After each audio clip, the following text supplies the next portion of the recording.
여러분 안녕하십니까? 이 컨플루언트 플랫폼, 아파치 카프카 기반의 엔터프라이즈 이벤트 스트리밍 플랫폼이라는 주제의 웨비나 진행을 맡은 아나운서 김지형입니다. 전자신문 올쇼TV가 마련한 이번 웨비나를 통해서 이벤트 스트리밍이라는 새로운 패러다임에 대해서 이야기를 해보려고 합니다. 기존의 데이터를 저장하는 것을 뛰어넘어서 이제는 실시간 데이터가 어떻게 비즈니스를 변화시키고 있는지, 그리고 왜 기업들이 컨플루언트 플랫폼을 채택하고 있는지 알려주실 분들을 소개해 드리겠습니다. 컨플루언트 코리아에서 발표해 주실 김현수 상무님과 황주필 상무님 자리하셨습니다. 안녕하십니까? 네, 안녕하세요. 네, 안녕하십니까? 네, 소개 부탁드릴게요. 네, 안녕하세요. 저는 컨플루언트 코리아에서 시니어 솔루션 엔지니어 일하고 있는 김현수입니다. 네, 안녕하십니까? 저는 컨플루언트 코리아에서 마찬가지로 SE를 하고 있는 황주필이라고 합니다. 네, 두 분 모두 정말 반갑습니다. 이번 웨비나는 약 50분 정도 발표가 진행된 후에 10분 정도의 Q&A 시간 갖도록 하겠습니다. 시청자 여러분들께서는 웨비나가 진행되는 동안 궁금한 사항을 채팅창을 통해서 질문을 해주시면 됩니다.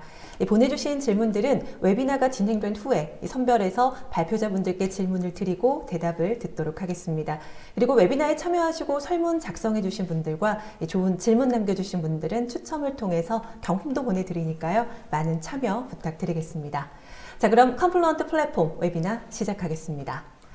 본격적으로 이야기를 시작하기 전에 간단하게 광고부터 하나 하도록 하겠습니다. 전 세계적으로 카프카 서밋을 진행하고 있으며 카프카 서밋 APEC 2021이 7월 27일부터 28일까지 이틀간 있습니다. 지금 이 화면을 통해서 나가고 있는 주소 kafka.summit.org에서 등록을 하실 수가 있고요. 수많은 주제와 또 실제 사용 고객들의 다양한 사례들을 들을 수가 있는 좋은 기회니까요. 이번 기회 놓치지 마시고 들어보시기 바랍니다. 카프카 서밋에서 직접 발표하고 싶으신 분들은 올해 신청은 마감이 됐지만 내년에도 동일하게 신청을 받으니까요. 많은 관심 부탁드립니다. 상무님. 네, 다음으로 컨플루언트 코리아에서는 그 오라일리에서 출판하고 있는 아파치 카프카와 스트리밍 프로세싱에 관련된 책들을 무료로 다운로드 받을 수 있도록 제공을 해드리고 있습니다. 화면에 보시는 것처럼 I love logs라든지 아니면 Making Sense of Stream Processing, 카프카 가이드나 디자인 이벤트 드리븐 스트리밍과 같은 도서들을 무료로 다운로드를 받으실 수가 있고요. 보시는 것처럼 화면 하단에 있는 컨플루언트 URL에 들어가셔서 간단하게 정보를 입력을 하시면 다운로드 받으실 수가 있으니까 활용해 보시면 좋을 것 같습니다. 다음으로 저희 이제 컨플루언트에서는 기술 블로그를 운영을 하고 있습니다. 주소는 왼쪽 하단에 있는 confluent.io의 /블로그이고요. 다양한 기술적 문서와 레퍼런스 아키텍처 등의 자료들이 많이 올라와 있으니 보시면 좋을 것 같아서 그 중에서 오늘 몇 가지를 좀 소개시켜 드리려고 합니다. 첫 번째로 카프카 클러스터에서는 주키퍼를 사용을 해서 리소스나 메타데이터를 관리를 하게 되는데 많이들 잘 아시겠지만 주키퍼를 사용하지 않는 카프카 서버 버전에 대한 이야기들이 많이들 나오고 있고요.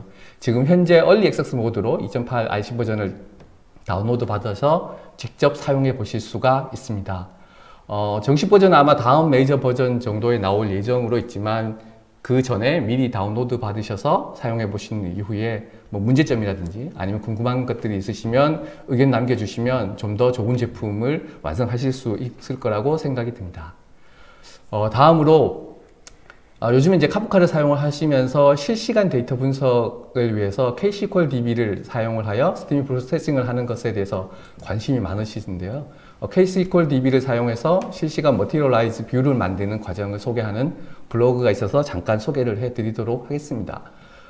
지금 하단에 오른쪽에 보시는 그림처럼 앞단에서 넘어오는 센서 데이터를 실시간으로 스트리밍 센서 데이터를 받아서 센서마다 그룹 바이를 하고 그 센서에 있는 이제 평균값을 실시간으로 구하는 예제의 애니메이션들을 제공을 하고 있습니다. 그래서 각각의 단계별로 어떻게 KSQL 쿼리를 생성을 하는지 그 쿼리의 결과가 어떻게 보여지는지 애니메이션으로 손쉽게 설명을 하고 있으니 참고하시면 좋을 것 같습니다. 마지막으로 이미 뭐 아시는 분도 계시겠지만 오라클 CDC 소스 커넥터가 정식으로 GA가 되었습니다. 기존에 이제 오라클 CDC용으로 뭐 오라클 골든 게이트라든지 다른 제품을 사용하고 계셨다면 카프카 기반의 오라클 CDC 소스 커넥터를 통해서 CDC를 구현을 하실 수가 있을 것 같고요. 충분히 한번 검토해 보시면 좋을 것 같아서 소개해 드리도록 하겠습니다. 네, 뭐 화면을 통해서도 지금 이제 보이지만 이 컴플런트 회사 모토가 데이터 인 모션이라고 하는데 김현수 상님, 데이터 인 모션 어떤 의미인가요? 말 그대로 그 데이터 인 모션, 움직이는 데이터를 의미하고 있습니다. 실제로 많은 산업군의 이 전체 트렌드를 한번 보면 요 단어로 표현할 수가 있는데요. 데이터가 세상을 바꾸고 있다라고 한마디로 표현 드릴 수가 있습니다. 근데 그 중에서도 이 요즘 뭐 넷플릭스나 뭐 애플이나 유로넥스트, 테슬라 같은 이런 회사들은 이렇게 다양한 산업군에 성공을 하고 있는, 소위 잘 나가고 있는 회사라고 말씀드릴 수가 있는데요. 이런 회사들은 데이터를 잘 활용하고 있다는 게 특징입니다. 그 중에서도 기존에 정지되어 있는 데이터가 아닌 움직이고 있는 데이터를 잘 활용하고 있는 기업들이다 라고 말씀드릴 수가 있는데요. 움직이고 있는 데이터를 또 다른 단어로는 이벤트라고 표현할 수가 있습니다. 이벤트는 그냥 지금 현재 어떤 것들이 일어나고 있다, 어떤 것들이 일어났다라는 것을 의미합니다.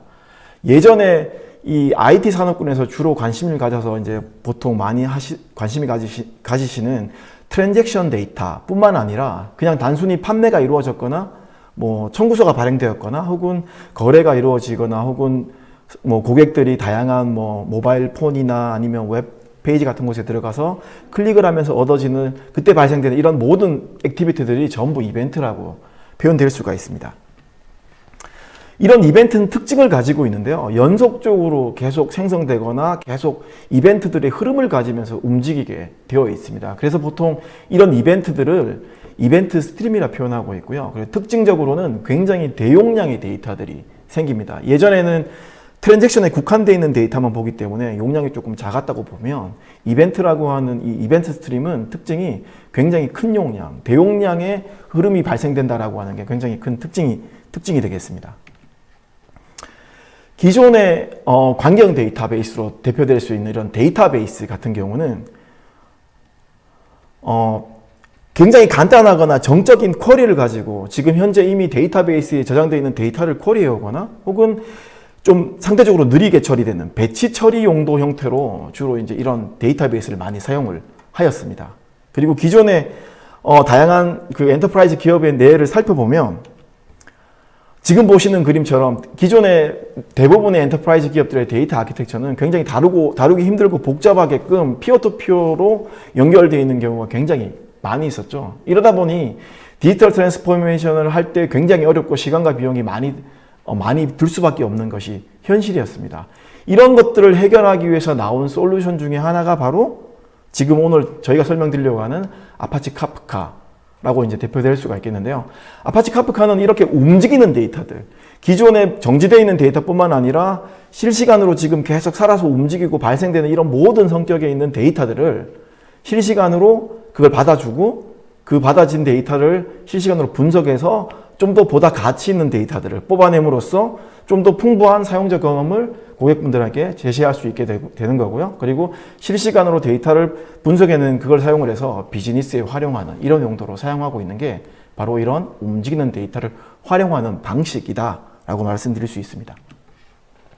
실제로 이 이벤트 혹은 움직이는 데이터는 뭐 리얼타임 데이터라거나 혹은 패스트 데이터라고 표현되기도 합니다. 기존의 데이터베이스에 들어있던 데이터는 뭐 슬로우 데이터라고 보통 말하기도 하는데요. 지금 보시는 이런 교통이나 뭐 은행 혹은 온라인 마켓이나 뭐 엔터테인먼트 같은 이런 다양한 산업군에서 이런 패스트 데이터를 사용을 하고 있는 것이 현실입니다.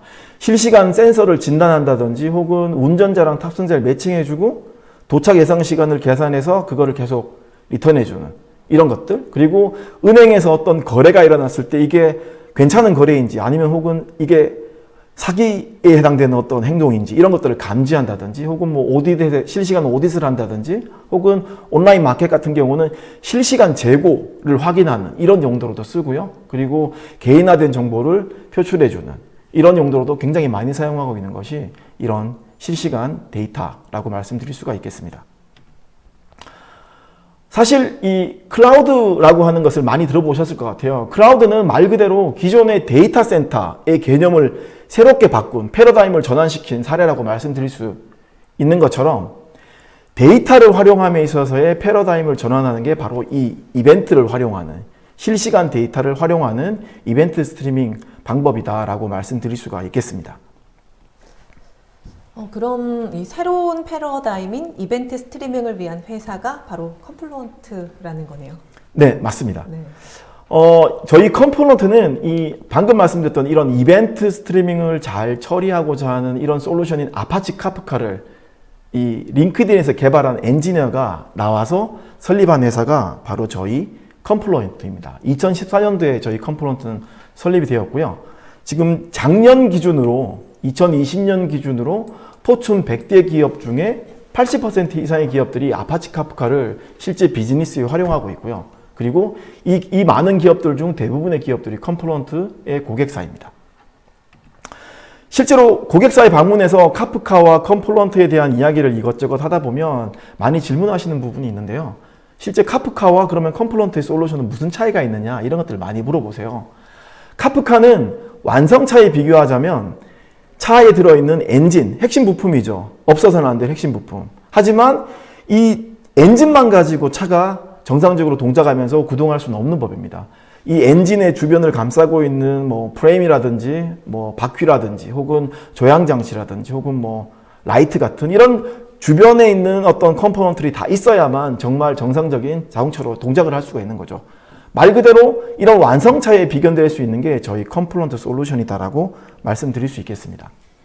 컴플루언트는 다양한 환경 위에서 동작할 수 있도록 기능을 제공해 드리고 있습니다. 지금 보시는 것처럼 AWS나 Azure나 GCP 위에서 운영자의 도움 없이도 그냥 풀로 완전하게 관리해주는, 컴플루언트사가 완전히 관리해주는 형태의 SaaS 서비스도 제공받아서 쓰실 수가 있고요. 당연히 그리고 특정 뭐 데이터 센터나 이런 곳에 설치용으로도 제공해 드리고 있습니다. 그리고 카프카 주변에 있는 컴포넌트들 중에 중요한 몇 가지가 있는데요. 바로 이 커넥터라고 하는 이 컴포넌트와 캐시콜 DB 같은 이런 컴포넌트들이 있습니다.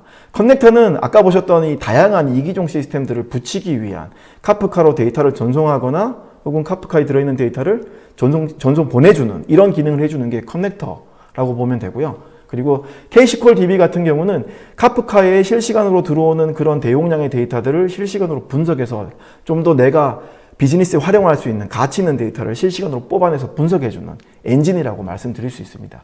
이 이외에도 굉장히 많은 보안 기능과 그리고 티어드 스토리지 같은 이런 다양한 기능들을 탑재하고 있는 게 컴플루언트 솔루션이다라고 말씀드릴 수가 있겠습니다. 감히 말씀드릴 수 있는 부분은 컴플루언트는 단 하나의 글로벌 이벤트 스트리밍 전문 기업이라고 말씀드릴 수가 있습니다. 그도 그럴 것이 아파치 카프카를 창시한 창시자가 설립한 기업이고요. 더 중요한 것은 오픈소스 아파치 카프카 프로젝트의 커밋의 80% 이상의 이 커밋을 저희 컴플루언트사에 있는 소프트웨어 개발자가 하고 있다는 사실입니다. 이 오픈소스이기 때문에 누구나 가져다가 이 제품을 판매할 수 있게 되어 있습니다. 전혀 문제가 없죠. 하지만 정말 기술 지원이 제때 내가 원하는 시점에 가능하냐, 될 것이냐라는 건 다른 문제입니다. 실제로 많은 고객사에 방문했을 때 이런 아파치 카프카를 기반으로 한 솔루션들을 쓰고 있지만 기술 지원을 제대로 못 받는 이런 고객분들을 굉장히 많이 저는 만나봤습니다. 저희 컴플루언트는 두 가지 형태의 솔루션을 크게 보면 제공해 드린다고 보면 되는데요.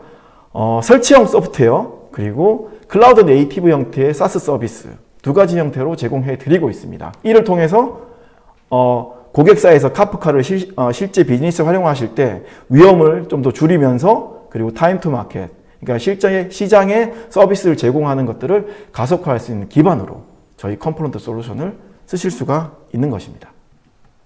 실제로 많은 기업에서 카프카를 쓰고 있는 게 현실이고요. 지금 보시는 것처럼 굉장히 많은 데이터 소스들, 오라클 데이터베이스뿐만 아니라 뭐 스노우플레이크라든지 혹은 스플렁크나 뭐 혹은 세일스포스 같은 이런 굉장히 많은 시스템들, 데이터 소스 혹은 데이터 레이크로 표현되는 이런 시스템들을 연결해서 실제 리얼타임 뭐 인벤토리라든지 리얼타임 커스터머 360 같은 이런 다양한 서비스들을 좀 더 고객분들에게 가치 있는 데이터를 제공해드리고 있는 것이 바로 이 아파치 카프카 그리고 저희 컴플루언트의 솔루션이 되겠습니다.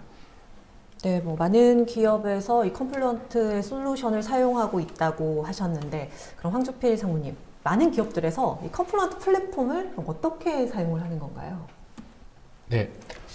앞에서 김현성님께서 잠깐 컴플런트를 사용하는 다양한 그런 데이터 소스와 그리고 타겟이 되는 데이터 웨어하우스라든지 데이터 레이크에 대해서 말씀을 하셨는데요. 많이들 사용하시는 목적 중에 한 가지가 앞에서 잠깐 말씀하셨던 그 커넥터라고 하는 걸 통해서 앞단에 있는 다양한 데이터 소스, 예를 들면 오라클 데이터베이스라든지 SQL 서버 아니면 MySQL과 같은 데이터베이스 서버에서 저희가 일반적으로 CDC라고 부르는 체인지 데이터 캡처를 통해서 데이터를 실시간으로 끊임없이 가져다가 데이터 스트림을 만드는, 그리고 그때 만들어진 데이터 스트림을 통해서 실시간으로 프로세스를 처리를 하는 KSQL DB와 같이 처리를 하고 그 처리 결과 자체를 앞에서 데이터 웨어하우스나 데이터 레이크 또는 스플렁크나 엘라스틱과 같은 그런 대시보드 또는 오라클, SQL 서버 아니면 MySQL과 같은 데이터베이스라든지 아니면 구글에서 제공해주는 빅커리와 같은 타겟 시스템에 데이터를 넘겨주는 실제로 우리가 데이터를 동기화하는 그런 과정에서 실제 커플런트 플랫폼을 사용하실 수가 있고요. 또 다른 예로는 IoT라든지 아니면 이제 5G 네트워크 또는 이제 커넥티드 카와 같은 대용량의 센서 데이터라든지 로그 데이터들을 처리하는 플랫폼으로 활용하실 수가 있습니다. 기존에 이제 빅데이터를 처리를 하는 방식을 한번 살펴보면 대부분이 배치 형태로 처리를 하는 경우가 많습니다. 시간 주기로 처리를 한다든지 아니면 일 단위로 처리를 하기 때문에 그만큼 실제 데이터의 처리가 뒤처지는 그런 게 있는데, 이제 컴포넌트 플랫폼을 통해서 실시간으로 이런 데이터를 처리를 하시게 되면 좀 더 빠른 시간 내에 처리 결과를 다시 고객이라든지 유관 서비스에 전달해서 피드백을 받아보실 수 있는 그런 장점이 있게 되겠고요. 가장 많이 사용하는 예로는 아마 데이터 패브릭이라고 말씀을 드릴 수가 있을 것 같은데요. 데이터 패브릭 같은 경우는 다양한 데이터 기술을 사용하는 조직이나 시스템에서 발생하는 데이터를 서로 손쉽게 공유할 수 있도록 제공해주는 기능으로 데이터 패브릭을 만드심으로써 데이터를 생산하는 생산자와 데이터를 소비하는 소비자 사이를 서로 분리해서 서로가 서로를 인식하지 않더라도 상호작용을 할 수 있도록 그렇게 제공을 해드리고 있습니다. 데이터 패브릭의 또 다른 특징은 많은 리소스를 하나의 플랫폼으로 통합시키고 데이터를 관리를 하면서 단순화시킬 수가 있고요. 이런 데이터들을 추상화함으로써 데이터가 실제로 어디에 존재를 하든 간에 상관없이 동일한 인터페이스를 통해서 사용자가 원하는 데이터를 신속하게 액세스할 수 있도록 제공해주는 그런 장점이 있겠습니다. 요즘에 이제 그 패러다임 시프트에서 이제 클라우드 이야기를 많이 하셨죠. 그래서 이제 클라우드 네이티브 어플리케이션으로 많은 어플리케이션들을 많이 개발하고 계시고요. 그 중에서 마이크로 서비스 아키텍처를 통해서 애플리케이션을 개발을 많이들 하고 계시죠. 실제로 이제 마이크로 서비스 아키텍처 중에서도 이벤트 기반의 마이크로 서비스를 많이들 고려하고 계십니다. CQRS라든지 펍섭, 메시지 브로커 또는 이제 이벤트 소싱과 같은 이제 용어들을 많이들 들어보셨을 텐데요. 이런 이벤트 기반으로 마이크로 서비스를 만드실 경우에도 서비스하고 서비스 간에 서로 분리하고 실제 비동기 통신을 위해서 마찬가지로 이런 컴플런트 플랫폼을 사용하실 수가 있겠습니다. 실제로 이 점점점 이제 클라우드가 세상이 되고 실제 빅데이터 세상에서 많은 이제 엣지 그런 것들이 발생을 하게 되면 이런 사이버 데이터에 대한 그런 것들을 어떻게 처리하고 아니면 이제 보안을 강화할 건지에 대한 것들을 많이 고려하게 되게 되어 있습니다. 그러면 데이터를 이제 마이닝 하려고 하실 때 대체로는 네트워크 솔루션들에서 제공해주는 이제 CM과 같은 도구를 통해서 그런 정보와 아니면 이벤트들을 처리를 하시고 하시는데요. 이제 마찬가지로 이제 카프카를 사용하시게 되면 이런 이제 벤더 락인 없이 대용량의 데이터들을 손쉽게 처리를 하실 수가 있고요. 실제로 이 앞단에서 발생을 하는 모든 데이터들을 뒷단에 있는 스플렁크라든지 아크사이트나 아니면 엘라스틱과 같은 데이터 레이크에 직접적으로 다 무조건 모든 데이터를 다 집어넣는 것이 아니라 중간에서 일정 데이터들을 필터링을 하고 아니면 정제를 한 다음에 실제로 의미 있는 데이터들만 실제 데이터 레이크와 데이터 웨어하우스에 적재를 해서 분석을 하실 수 함으로써 좀 더 비용 효율적이고 문제를 더 최적화해서 찾아낼 수 있도록 도와드리는 역할도 제공을 해드리고 있습니다. 실제로 요즘에 이제 많이들 최근에 많이들 사용하시는 목적 중에 한 가지가 아마도 머신러닝에 이런 이제 카프카 플랫폼을 사용을 하시는 거라고 생각이 들고요. 머신러닝에서 가장 중요한 것이 실제로 모델을 학습하고 그것을 실시간으로 적용하는 거라고 생각을 하고 있습니다. 그래서 실제로 이런 머신러닝에서 모델을 학습하기 위해서는 정제되어 있는 정제 데이터가 필요한데 이런 카프카를 사용하시게 되면 데이터의 이제 굉장히 이제 대용량의 데이터를 다양한 형태의 모델을 만들어서 학습시킬 수가 있고요. 그런 학습된 결과 자체를 다시 실제 애플리케이션에 반영을 해서 더 빨리 그런 결과들을 제공하실 수 있는 용도로도 사용하실 수가 있습니다. 다음으로 보시는 이제 슬라이드가 실제 이제 카프카 커플런트 플랫폼에서 받은 데이터 자체를 캐시콜을 통해서 1차 정제를 하고요. 정제하는 동안에 UDF라든지 UDAF와 같은 이제 유저 디파인드 펑션들을 사용을 해서 1차 데이터들을 정제를 하고 뒷단에 있는 뭐 텐서플로우라든지 아니면 이제 데이터 이쿠나 아니면 세지메이커, AWS 세지메이커 같은 곳의 머신러닝을 통해서 데이터들을 분석을 해서 그 결과를 다시 컴플런트 플랫폼에 받아서 처리를 하도록 하실 수가 있습니다. 실제 이 컴플런트 플랫폼 같은 경우는 굉장히 다양한 산업군에서 사용을 하고 있습니다. 앞에서 말씀드린 것처럼 텔레콤뿐만 아니라 자동차 아니면 이제 뱅킹에서 사기 방지라든지 이상징후 탐지라든지 아니면 리테일에서 주문을 한다든지 아니면 이제 인벤토리를 관리하는 용도로 사용하실 수가 있고요. 미디어나 아니면 이제 국방 같은 이제 실제 방위 산업체에서도 이런 것들을 많이들 사용을 하고 계십니다. 금융, 자동차, 리테일, 제조뿐만 아니라 정말 다양한 산업군과 기업에서 컴플런트 플랫폼을 사용해서 이 비즈니스를 변화를 시키고 있다는 걸 알 수가 있었는데요. 그렇다면 김현상무님, 네. 컴플런트 플랫폼에 대해서 좀 소개를 해주시겠어요? 네, 컴플런트 플랫폼은 한마디로 말씀드리면 리얼타임 이벤트 스트리밍 플랫폼이다라고 말씀드릴 수가 있습니다. 저희 앞에서도 잠깐 제가 언급해 드린 것처럼 이 컴플런트에서 제공해 드린 솔루션은 크게 보면 두 가지 형태가 있는데요. 특징을 가지고 있습니다. 클라우드 네이티브라는 특징을 가지고 있고요. 그리고 카프카를 보완하는 완전한 형태의 솔루션이다라고 말씀드릴 수 있습니다. 그리고 이것들을 언제 어디서나 내가 원하는 시점에 설치를 해서 쓸 수도 있고 혹은 클라우드 서비스 형태로 제공한 형태로도 쓰실 수가 있다는 게 가장 큰 특징입니다. 이 두 가지 제품이 바로 지금 보시는 화면에 있는 풀리 매니지드 서비스로 대표되는 컴포넌트 클라우드 그리고 셀프 매니지드 서비스로 소프트웨어로 표현되는 컴포넌트 플랫폼 이 두 가지 형태입니다. 컴포넌트 클라우드는 클라우드 환경, 특히나 클라우드 네이티브라고 하는 속성을 담기 위해서 이 아파치 카프카를 만든 엔지니어들이 재설계한 그래서 클라우드 위에 올려놓은 사스 서비스의 형태가 바로 컴포넌트 클라우드입니다. 이 컴포넌트 클라우드는 지금 보시는 AWS나 GCP나 MS 애저 같은 이런 주요 3사 퍼블릭 클라우드 위에서 이 한국 리전에서 사용할 수 있는 형태로 지금 현재 서비스가 제공되고 있고요. 그리고 혹은 이렇게 클라우드 형태의 사스 서비스를 쓰지 않고 내가 직접 셀프 매니지드를 하고 싶으시다. 예를 든다면 뭐 데이터 센터라든지 데이터 센터 위에 있는 각종 VM 환경들, VM도 종류가 많죠. 뭐 VM웨어라든지 오픈스택이라든지 옛날에 뭐 젠 같은 이런 기반 솔루션들이 굉장히 많습니다. VM도 기술들이 굉장히 많은데요. 이런 것들을 가리지 않으면서 그리고 또 이런 데이터 센터 위에 올라가 있는 각종의 컨테이너 플랫폼 위에 설치해서 직접 관리하고 싶으신 경우가 있는데요. 그때 사용하는 게 바로 컴플런트 플랫폼이라고 하는 제품입니다. 이 두 가지는 모두 다 연간 단위 서브스크립션 형태로 서비스를 제공해 드리고 있다는 게 특징입니다. 컴플런트 플랫폼에 국한돼서 조금 이야기를 드리고자 하는데요. 컴플런트 클라우드나 컴플런트 플랫폼 둘 다 기능은 똑같다고 보시면 되고요. 6.1 같은 경우는 현재 지난 2월에 제품이 출시되었습니다. 정식으로.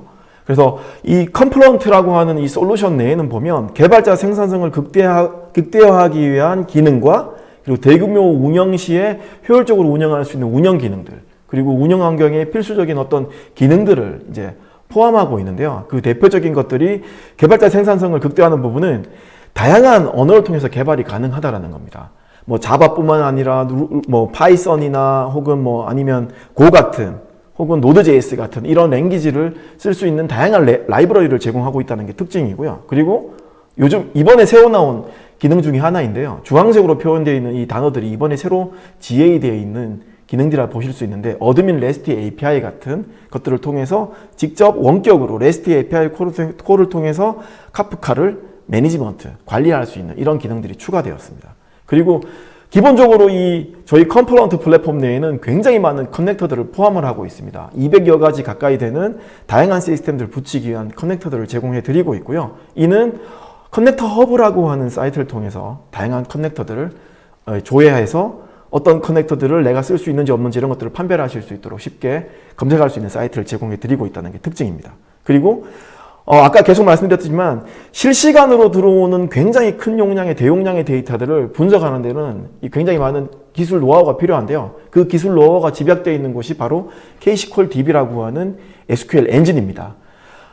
KSQL DB라고 해서 보통 이 데이터베이스라고 오해하시는 분들이 많으세요. 그냥 이름만 데이터베이스이고요. 실제로는 이 엔진에게 쿼리, 마치 데이터베이스인 것처럼 어떤 분석을 시킬 때 SQL 명령어로 실행을 하기 때문에 이름이 DB로 붙여져 있는 거고요. 실제로는 실시간 이벤트 처리를 위한 엔진이다 라고 말씀드릴 수가 있겠습니다. 그리고 또한 대규모 운영 시에 필요한 운영 기능들도 굉장히 많이 있습니다. 특히나 그 중에서도 가장 중요한 기능, 굉장히 많은 카프카 클러스터를 운영하고 계실 때 이런 것들을 통합 모니터링하거나 관리하는 이런 기능들이 반드시 필요한데요. GUI 기반의 관리 및 모니터링 기능을 제공해드리는 컴플런트 컨트롤 센터 같은 이런 솔루션들을 제공을 해드리고 있다는 게 가장 큰 또 특징이라고 볼 수 있겠습니다. 그리고 아까 데브옵스니 노옵스니 이런 이야기들 되게 많이 드렸는데요. 설치형이면 N서브를 통해서 쉽게 설치할 수 있도록 해드리고 있고요. 그리고 컨테이너 플랫폼인 경우에는 컴플런트 오퍼레이터라고 하는 기술을 통해서 컨테이너 플랫폼 위에 쉽게 이 컴플런트 플랫폼을 배포, 구성하실 수 있는 기능들을 제공해 드리고 있다는 게 특징입니다. 그리고 또한 요즘 이런 것들도 많이 고민하세요. 동적으로 성능을 느리거나 이렇게 유연하게 어떻게 대처하는 기능이 있느냐 이런 것들을 되게 많이 물어보세요. 실제로 왜냐하면 서비스를 런칭한 이후에 서비스가 소위 말해서 잘 나가면 이 고객분들이 폭증을 하죠. 이 스루풋이 되게 많이 필요한 상황이 벌어질 수 있습니다. 그거를 예측하기가 되게 어려운 상황들이 실제 요즘의 비즈니스입니다. 그러다 보니까 내가 원하는 시점에 이 아니라 예측 못하는 시점이라 하더라도 유연하게 성능을 대처할 수 있는 방안이 있느냐 없느냐 이런 것들을 많이 물어보시는데, 그런 기능들 중에 하나가 바로 셀프 밸런싱 클러스터라고 하는 신규 기능이고요. 그리고 티어드 스토리지라고 하는 신규 기능입니다. 그리고 또한 운영 환경의 필수적인 기능, 보안을 빼놓을 수가 없죠. 역할 기반의 접근 제어, 보통 RBAC이라 부르는 이런 기능들, 그리고 커넥터를 사용함에 있어서 다양한 시스템들을 갖다 붙일 때 이 아이디나 패스워드 같은 것들이 노출되는 경우가 많습니다. 플레인 텍스트로 이렇게 딱 표현되어 있으면 누구나 볼 수 있죠. 카프카 관리자가 해당되는 시스템을 붙일 때 데이터베이스를 예를 들어 붙인다고 한번 해보죠. 데이터베이스에 접근하기 위한 URL과 패스워드와 아이디를 알게 되면 예기치 못하는 시큐리티 홀이 생길 수 있는 이런 상황들도 벌어집니다. 이런 것들을 방지하기 위한 암호화 기능으로 시크릿 프로텍션 같은 기능들도 있고요. 그리고 누군가가 언제 들어와서 어떤 작업을 했는지, 토픽을 만들었는지 지웠는지 이런 것들을 오디트하는 오디트 로그 같은 기능들도 굉장히 중요한 기능들이라고 얘기할 수 있습니다. 그리고 마지막으로 이 멀티리전 클러스터, 그리고 클러스터 링킹 같은 기능들도 이제 출시될 예정인데요. 멀티리전 클러스터 같은 경우는 이 DR의 개념을 조금 더 쉽게 활용하기 위한 기능이라고 보시면 될 것 같아요. DR을 구성할 때 보통 이 데이터 센터, 운영 데이터 센터에서 DR 데이터 센터로 그냥 단방향으로 복제하시는 경우가 많은데, 나중에 페일백을 했을 경우에 이 데이터를 어떻게 또 이쪽으로 운영 상태로 복구할 건지, DR 상태에서도 서비스는 하게 되죠. 데이터는 들어옵니다. 카프카로. 이 카프카로 들어온 데이터를 나중에 어떻게 페일백을 할 건지 이런 고민들이 되게 사실 어렵습니다. 그러다 보니까 운영센터와 DR센터를 하나로 묶는 하나의 클러스터로 만들어주는 개념인 멀티리전 클러스터 같은 것들도 실제 이 한국의 고객사 중에 적용해서 사용하시는 고객분들도 있습니다. 그리고 클러스터 링킹 같은 기능들도 나오고 있는데요. 기존에는 아파치 카프카와 아파치 카프카 클러스터가 따로 존재하는 경우에 이쪽 클러스터에서 이쪽 클러스터로 데이터를 복제해야 되는 경우, 예를 들어 DR 같은 이런 경우로 쓰셨을 경우에 데이터를 복제하기 위한 솔루션인 리플리케이터나 미러메이커 같은 이런 솔루션들을 썼다라고 보면 클러스터 링킹은 아예 이런 복제하는 이런 리플리케이터나 미러메이커를 쓰지 않고 카프카와 카프카를 다이렉트로 붙이는, 카프카와 카프카에 있는 클러스터에 있는 브로커들을 다이렉트로 연결해주는 그런 기능들이 지금 현재 개발되고 출시될 예정이다라고 말씀드릴 수 있겠습니다. 신규 기능인 그 셀프 밸런싱 클러스터와 뭐 티어드 스토리지 좀 독특한 것 같은데요. 좀 자세하게 더 소개를 해주실 수 있겠어요? 네. 이 셀프 밸런싱 클러스터와 티어드 스토리지 같은 경우는 6점대 버전에서 정식으로 GA된 기능인데요. 한번 살펴보겠습니다. 셀프 밸런싱 클러스터는 말 그대로 이 재분배를 해준다라는 건데요. 이 토픽을 구성할 때 파티션 개수를 이제 지정하실 수가 있습니다. 지금 보시는 그림처럼 왼쪽에 재배포가 일어나기 이전 클러스터, 카프카 클러스터와 재분배가 일어나고 난 이후에 이 카프카 클러스터를 비교하고 있는 그림이라 보시면 되는데요. 여기 네모로 이렇게 가로로 그려져 있는 박스는 브로커 4대를 표현하고 있는 그림이라고 보시면 되고요. 그리고 색깔로 표시되어 있는 네모 박스 같은 경우는 하나의 토픽에 있는 파티션, 지금 토픽별로 파티션이 지금 3개씩 구성되어 있는 형태라고 보시면 됩니다. 근데 운영을 하다 보면 이 파티션이 한쪽 브로커 쪽으로 몰리는 상황들이 벌어질 수가 있습니다. 특히나 뒤에 설명드릴 때 뭐 좀 더 설명드리겠습니다만 용량 증설을 위해서 브로커를 더 증설한다든지 이런 상황들이 벌어지면 이렇게 불균형 상태가 벌어지게 되는데요. 이렇게 됐을 때 문제점이 발생할 수가 있습니다. 이 처리량이 균등하게 되지 않기 때문에 처리량이 이제 전체 뭐라고 할까요? 전체 브로커가 낼 수 있는 총 처리량 이 TPS를 처리를 못하는 이런 상황들이 벌어질 수가 있습니다. 그래서 반드시 이 파티션은 균일하게 이제 유지하시는 게 좋은데요. 이것들을 해주는 기능이 새로 이제 출시가 되었습니다. 이전에는 지금 위에서 보시는 그림처럼 수작업을 통해서 내가 어떤 토픽에 어떤 파티션을 어떻게 옮기겠다 뭐 이런 식으로 설정을 하신 다음에 명령을 내려야 되는 이런 형태였다고 보면요. 지금은 밑에 있는 그림처럼 셀프 밸런싱이라고 하는 저 온오프 버튼 클릭만 해주시면 이 컴포넌트 플랫폼이 자동으로 리밸런싱을 해줍니다. 그것도 안전하게 이 네트워크 대역폭 내에서 안전하게 움직일 수 있도록 하는 이런 트래픽 스로틀링 기능 같은 것들도 포함하면서 그리고 인크리멘탈 형태로 파티션을 이렇게 재분배하는 안정적인 이 성능을 보장하기 위한 용도로 이런 것까지 다 기능이 내장되어 있는 형태로 버튼 클릭 한 번으로 해줄 수 있다는 게 가장 큰 특징이고요. 티어드 스토리지 이야기를 드렸는데요. 티어드 스토리지를 설명드릴 때 좀 제일 이해하기 쉬운 케이스를 조금 한번 설명드려 보면 들어오는 데이터량은 굉장히 작은데 예를 들면 TPS는 낮은데 들어온 데이터를 보관해야 될 보관 주기가 굉장히 길다. 이런 경우에는 지금 보시는 그림에 있는 브로커들을 예를 들어 6대를 구성해 놓고 있으시다가 데이터 보관 주기가 엄청 길어져야 된다라고 하면 이 색깔로 표현되어 있는 이 디스크 용량이 늘어나야 돼요. 결국은 그러다 보면 브로커를 이렇게 늘릴 수밖에 없는 것이 기존 상황이었습니다. 근데 하지만 이 브로커에 있는 CPU 자원이나 메모리 자원들은 TPS가 낮으니까 그냥 뭐라고 할까요? 비효율적으로 사용되고 있는 상황이 벌어지고 있는 게 이런 기존의 상황이었다 보면 지금은 티어드 스토리지가 나왔고요. 티어드 스토리지는 6.0부터 이제 GA가 되었습니다. 이 티어드 스토리지는 브로커의 디스크를 이렇게 사용하는 방식이 아니라 특정 세팅한 시점 이후에 들어온 데이터. 예를 든다면 이런 거죠. 브로커의 토픽에 데이터가 들어옵니다. 근데 이게 한 달 지나거나 혹은 2달 지나거나 이럴 경우에 이렇게 오래된 데이터는 백엔드에 있는 오브젝트 스토리지로 이렇게 내리겠다라고 하는 형태의 개념을 가지고 있는 게 바로 이 티어드 스토리지입니다. 아까 말씀드렸던 처리량은 굉장히, 스루풋은 굉장히 낮은데, 예를 들어 TPS는 낮은데 보관해야 될 데이터가 굉장히 많이 있는 케이스. 이런 경우에 아주 유용하게 쓸 수 있는 기능이 바로 이 티어드 스토리지입니다. 상대적으로 브로커 개수를 줄일 수 있기 때문에 그만큼 비용 효율적으로 카프카 클러스터를 구성할 수 있다는 장점을 가지고 있죠.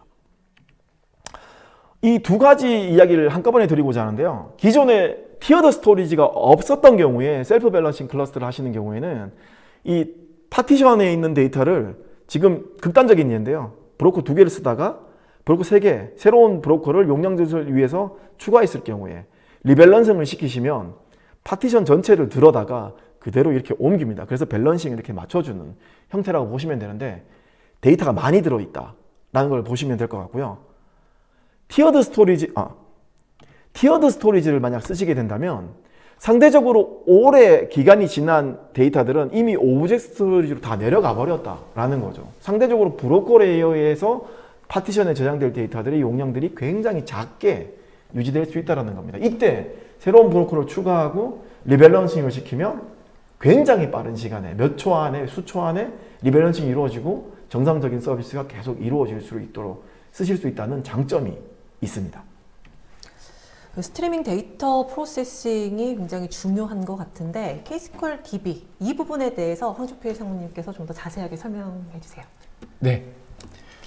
기존에 이제 카프카를 사용을 하시다 보면 이제 카프카의 데이터를 직접 이제 프로듀서를 통해서 직접 집어넣거나 아니면 커넥터 API를 통해서 미리 이제 컴플런트에서 만들거나 아니면 커뮤니티에서 만들어서 제공해 주시는 다양한 커넥터를 통해서 외부에 있는 데이터 소스를 가져다가 실제 이제 컴플런트 플랫폼에 적재를 하시고 적재되어 있는 스트림을 통해서 내부적으로 스트림 API를 통해서 우리가 이제 표준 자바 애플리케이션을 만드시거나 아니면 마이크로 서비스를 만드셔서 데이터를 실시간으로 처리를 하시는 그런 작업을 기존에 진행을 하셨죠.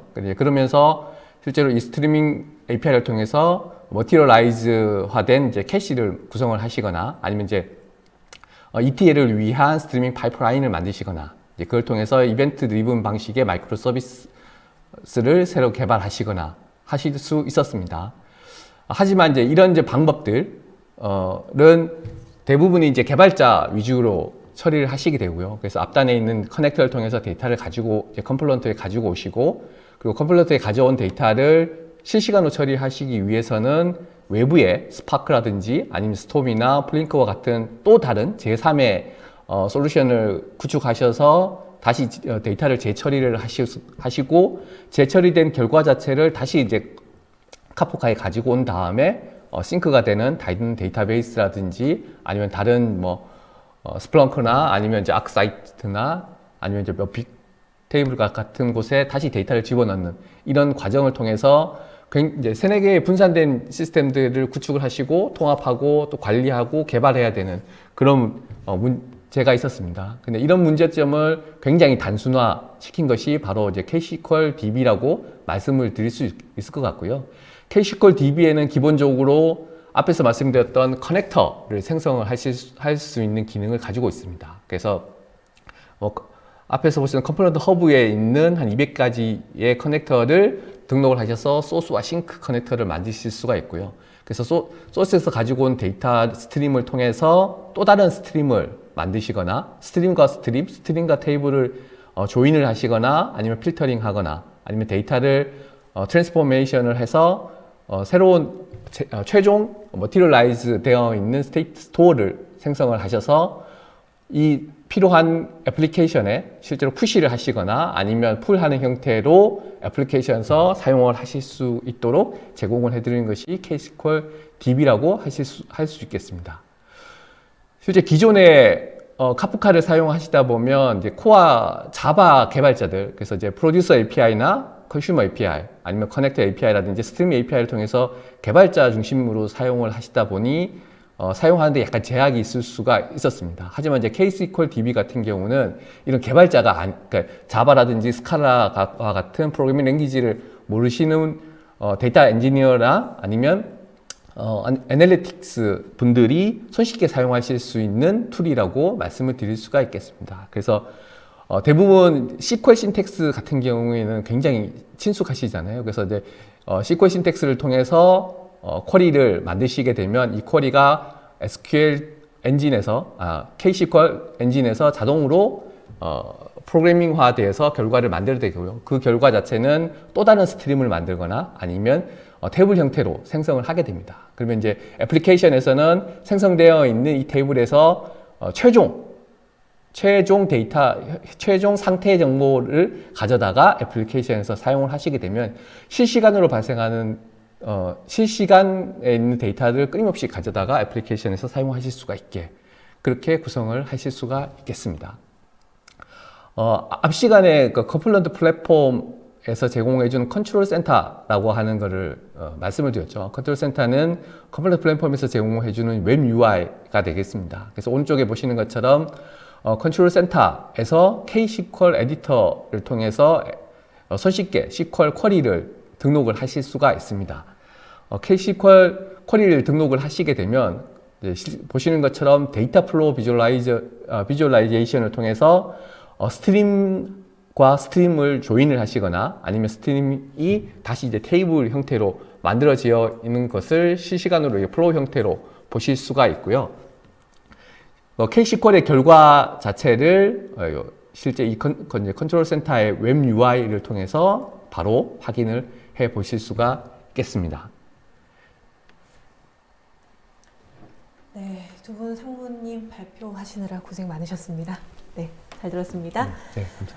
네, 두 분 상무님께서 발표를 하시는 동안 시청자 여러분들께서 많은 질문들을 남겨주셨는데요. 그 질문들 가운데 몇 가지를 선별해서 질문을 드려보도록 하겠습니다. 질문들이 네, 먼저 첫 번째 질문이 이커머스 물류 시스템 쪽에 타사 사례가 있으면 알려주시라고 질문을 남기셨어요. 네네. 이커머스 물류 시스템 한국에 있는 그 사례는 현재는 저희 고객 사례는 현재는 없고요. 이 외국 사례는 좀 많이 있습니다. 이 외국 사례 같은 경우는 이 배송에 대한 정보들을 받아서 실시간으로 이 배송에 대한 추적 이런 것들을 해주기 위한 서비스로 이 카프카를 사용하고 있습니다. 사실 이와 비슷한 또 사례가 뭐 사실 물류 배송하고는 조금 약간 거리가 다를 수 있을 수도 있을 것 같긴 한데요. 배송되는 그 물품이나 차량에 이동되는 GPS를 추적을 해서 이것들에 대한 뭐 정보를 알려주는 게 물류 시스템의 서비스라고 본다면 외국 사례 중에 리프트나 우버 같은 사례들이 이 사례 중에 비슷하다고 볼 수 있는데요. 물론 물류 배송은 아닙니다만 택시 서비스 같은 이런 것들도 결국은 택시가 이동하는 이 GPS 좌표를 추적을 해서 그 택시를 호출한 이 탑승자와의 뭐 예를 든다면 도착 예상 시간을 이렇게 구해주는 이런 서비스 용도로 사용하고 있는 게 이 리프트나 혹은 우버 같은 곳에서의 사례입니다. 네, 또 다음 질문 한번 보겠습니다. 카프카와 컴플런트의 차이점이 무엇인지 궁금해하셨고요. 컴플런트 카프카와 아파치 카프카는 같은 것인가요? 라고 질문하셨어요. 네, 이 질문은 조금 다양한 관점에서 조금 이야기를 한번 해봐야 될 것 같아요. 일단 첫 번째, 아파치 카프카와 컴플런트 플랫폼 내에 들어있는 이 카프카 브로커와 똑같은 거냐라는 건데요. 관점이 여러 개가 있을 수 있습니다. 첫 번째, 소스 코드가 정말 똑같냐라는 질문을 하셨다면 소스 코드 다릅니다.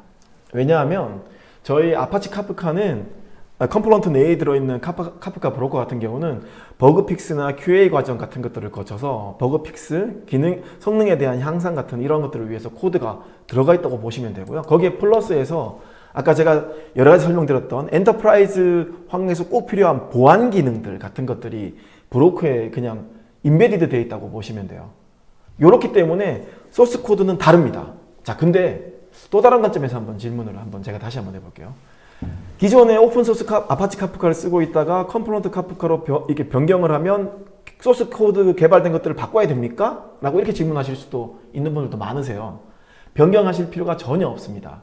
아파치 카프카와 이 프로듀서나 컨슈머들이 인터페이스하는 방식의 차이는 전혀 없습니다. 똑같고요. 반대로 컴플런트 플랫폼을 쓰다가 나중에 기술 내재를 하신 이후에 오픈소스 아파치 카프카로 바꾸고 싶으신 경우도 생기시잖아요. 똑같습니다. 바꾸는 방법도 동일해요. 이거 컴플런트 플랫폼이나 오픈소스 아파치 카프카를 서로 스위칭해서 쓰실 수 있다는 말씀을 드리고 싶고요. 이 부분에 대해서 차이점은 없다라고 말씀드릴 수가 있습니다. 네, 명쾌하게 답을 해주셨고요. 네. 네, 또 다음 질문 한번 보겠습니다. 구글 GCP에서 패스사스 형식으로 카프카를 제공하지 않아서 이 컴플런트 플랫폼을 고려하고 있습니다. 구글 GCP를 연동할 때 추가적으로 고려하거나 검토할 사항 어떤 것이 있을까요? 일단 구글 GCP 환경 위에 컴플런트 플랫폼을 이제 설치해서 이제 하시는다고 얘기를 하시는 것 같아요. 그럴 경우 고려하실 사항은 크게 두 가지입니다. VM 형태로 해서 올리실 건지 아니면 컨테이너 플랫폼 서비스 위로 올리실 건지 이 두 가지를 고민을 조금 하셔야 될 것 같고요. 이 두 가지에 따라서 설치형인데 두 가지가 있다고 보시면 돼요. 그냥 정말 패키지를 설치하시는 형태 혹은 컨테이너 이미지 형태로 저희 컴플런트 플랫폼을 제공해 드리고 있습니다. 그래서 이 컨테이너 이미지를 가지고 쿠버네티스 플랫폼이나 이런 것 위에 배포를 하실 건지 이런 것들을 고민을 조금 하셔야 되고요. 그리고 또 다른 고민거리는 뭐가 있냐 하면 VPC 같은 것들이 있어요. VPC 말 그대로 가상 사설 이 클라우드 환경이라고 해서 특정 엔터프라이즈 회사만 쓰는 네트워크 대역을 이렇게 만들어 놓고 격리시키는 이런 기술이라고 보면 되는데요. 이런 것들을 쓰느냐 쓰지 않냐 이런 거에 따라서 조금 고민을 조금 하셔야 되고, 사실 이때 뭐 VPC 피어링이라든지 혹은 뭐 프라이빗 링크라든지 혹은 트랜짓 게이트웨이 같은 이런 다양한 기술들이 있습니다. 이미 저희 컴플런트 클라우드는 이 구글 GCP 위에 서비스로 올라가 있고요. 그리고 고객분들이 만들어 놓고 쓰시는 VPC랑 연결하기 위한 이 세 가지 옵션, VPC 피어링, 트랜짓 게이트웨이, 그리고 프라이빗 링크 같은 이런 기능들을 다 제공하고 있기 때문에 이런 기술들 중에 혹시 IP가 뭐 충돌이 나거나 이러지 않는지만 잘 확인하셔서 어떤 기능을 쓸지 좀 고민해 보시는 이런 것들이 조금 필요할 것 같습니다. 네, 또 다음 질문 한번 보겠습니다. 카프카 소스 커넥터를 사용해서 RDB의 레코드를 토픽에 기록할 때 중복 메시지가 쓰여지는 경우가 발생하지는 않는지 궁금하다고 하셨어요.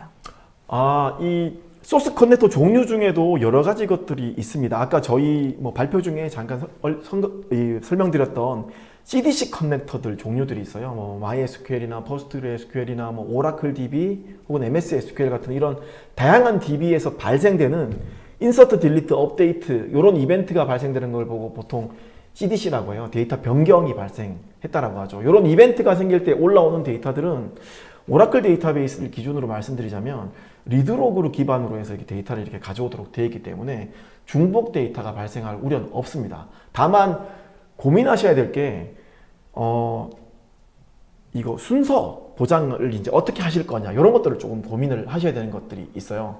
데이터베이스 레벨에서 순서 보장을 하게 하실 건지, 테이블 단위에서 보장을 하게 하실 건지, 아니면 테이블 내에 있는 특정한 키별로 변경되는 것들을 순서 보장을 할 건지에 따라서 퍼포먼스에 대한 차이가 조금 발생할 수밖에 없습니다. 왜냐하면 데이터베이스 전체에서 발생되는 데이터들을 줄을 세워서 이렇게 순서 보장하면서 처리해야 되잖아요. 느릴 수밖에 없습니다. 당연히. 카프카나 이런 솔루션들은 병렬 처리를 기반으로 개념을 하고 있고 병렬 처리가 되어야만 성능을 최대한 낼 수 있다는 그런 특징을 가지고 있죠. 그렇기 때문에 데이터베이스 전체 레이어에서 오더링을 보장해달라고 하면 느릴 수밖에 없습니다. 어떤 솔루션도 느릴 수밖에 없습니다. 근데 테이블 단위 레이어나 그보다 좀 더 좁은 단위인 키 레벨에서의 순서를 보장하겠다라고 하면 이 부분은 기본적으로 아파치 카프카나 저희가 제공해드리는 CDC 커넥터들에서 이 키 레벨의 순서 보장은 하고 있기 때문에 중복해서 처리되거나 혹은 뭐 순서가 보장이 안 되거나 이런 부분들은 이제 보장을 해드린다라고 생각하시면 될 것 같습니다. 네, 질문이 굉장히 많아서 다행히 오늘 좀 시간이 많이 있어서 네. 다음 질문, 또 많은 질문에 답변을 좀 해주실 수가 있을 것 같습니다. 다음 질문 한번 또 볼게요. 혹시 컴플런트 카프카가 실시간 데이터 스트리밍을 하는 알고리즘에 대한 보안성 검토 진행한 적이 있는지요? 보안성 검토라고 하면 정확하게 뭔지 조금 좀 스페시픽하게 좀 딱 이야기해 주실 수 있을지 모르겠네요. 제가 저기 보안성 검토라고 하는 게 도대체 이게 너무 이게 바운더리가 커서요. 이거를 조금 더 줄여주시면 제가 답변하기가 조금 좋을 것 같습니다. 이 부분에 대해서는 좀 더 구체적으로 한 번 더 질문을 해주시면 답변을 해주신다고 합니다. 자, 그럼 또 다음 질문을 한번 볼게요. 컴플루언트를 사용을 하면 외부망을 통해서 카프카에 접근할 수밖에 없나요? 그렇다면 레이턴시 문제는 없는지도 궁금합니다. 이 지금 말씀하시는 게 아마 컴플런트 클라우드를 이야기를 하시는 것 같아요. 이 설치형을 쓰시면 뭐 폐쇄망이나 이런 곳에 설치해서 쓰시고 거기서 접근하시면 되는 거니까 전혀 문제가 없는 거고요. 클라우드 같은 경우는 퍼블릭 클라우드 위에 있다 보니까 아마 그런 이야기를 하시는 것 같아요. 근데 아까 제가 답변을 조금 드렸던 것 같아요. 대부분에 보면은 퍼블릭 클라우드 위에 올라가서 서비스를 하고 있으신 고객분들을 가보면 거의 대부분이 VPC 환경을 별도로 이렇게 만들어서 쓰고 계세요. 여기서 이렇게 딱 국간시켜서 네트워크 격리를 시켜서 쓰고 계시죠. 여기에 붙이기 위한 컴플런트 클라우드를 붙이기 위한 방법은 굉장히 많이 있습니다. 크게 보면 세 가지 정도 있다고 아까 제가 말씀드렸고요. VPC 피어링이라든지 트랜짓 게이트웨이라든지 혹은 프라이빗 링크 같은 이런 기능들을 통해서 여기 VPC 환경에 네트워크에 딱 붙어서 네트워크 통신을 안정적으로 할 수 있도록 격리된 환경에서 할 수 있도록 컴플런트 클라우드를 격리시켜서 네트워크를 붙이실 수가 있습니다. 네, 그럼 또 다음 질문 한번 드려볼게요. 리밸런싱에 들어가는 오버헤드와 트래픽을 상쇄할 정도의 퍼포먼스 개선이 되는지, 적어도 그림과 같은 로드라면 어떤 그림을 말씀하셨는지를, 네, 리밸런싱이 오히려 더 성능을 떨어뜨릴 것 같다라고 하셨거든요. 네, 리밸런싱 같은 경우 그래서 인크리멘탈 형태로 하는 형태로 많이 사용을 하고 있는 게 뭐 사실이고요.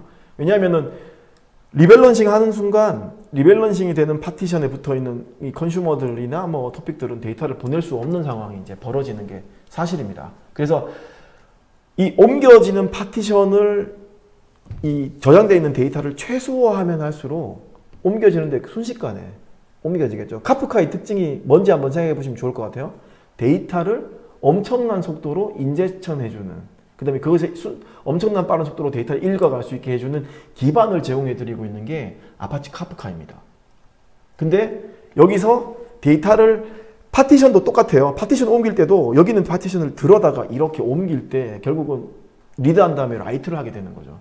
이 카프카는 성능을 받쳐주는데 여기 위에 있는 파티션에 있는 데이터가 너무 큰 경우에는 당연히 옮기는데 오래 걸릴 수밖에 없죠.